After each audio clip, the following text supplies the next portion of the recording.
I was born in a small mountain village in the year Taisho 9, or, by the Western calendar, 1920. My family lived an orderly life of spring planting, summer cultivation, and the fall harvest, and raising silkworms, along with all the seasonal festivals and celebrations. My brothers and I attended the village school for the 6 years that were required for both boys and girls. Here I am with my schoolmates. Because I excelled, I was granted an additional year, but nothing more, as my help was needed at home.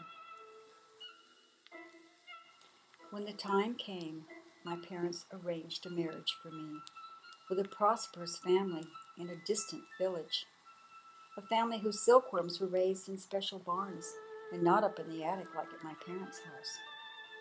My husband's household was managed by the elder brother's wife. Fate was not kind. When I was unable to produce an heir, the family sold me to a brothel in Tokyo. Such a busy place compared to small mountain villages. In my loneliness, I began keeping notebooks of my thoughts and impressions, a sort of writing called Random Notes of the Pillow. This pen will always remind me of the man who gave it to me. Such a generous gift.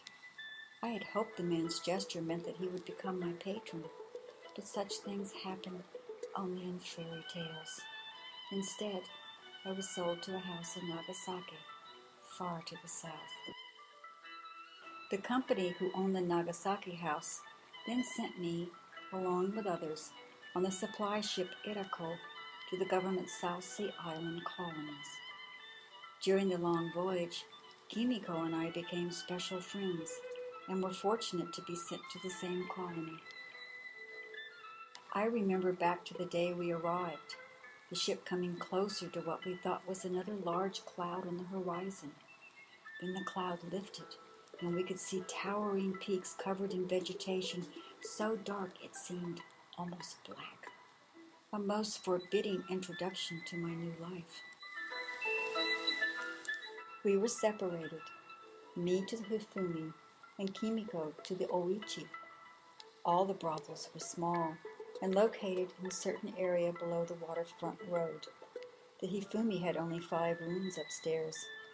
Below was a Western-style parlor and a 12-mat room that opened to the garden and 2 wings, one with kitchen and servants' room, the other with the manager's room, the storeroom, and the bath. The 12-mat room was elegant, but the garden beyond was narrow and rather dull, a tangle of plants I did not recognize. The vine-covered back fence hid the water catchment tank and the place where laundry was hung to dry and the futons to air.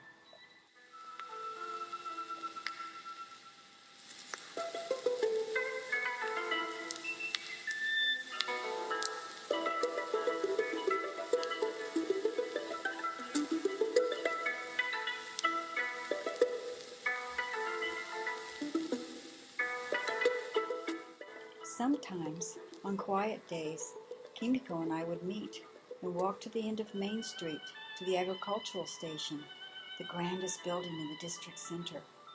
Kimiko was the youngest of all of us.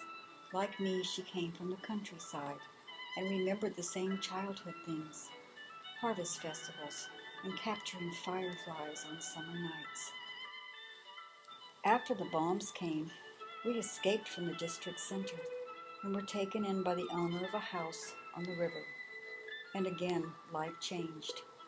I continued to write in my pillow book of joys and sorrows, of beginnings and endings. And all this is told in the small book that is named for me, Miss Gone Overseas.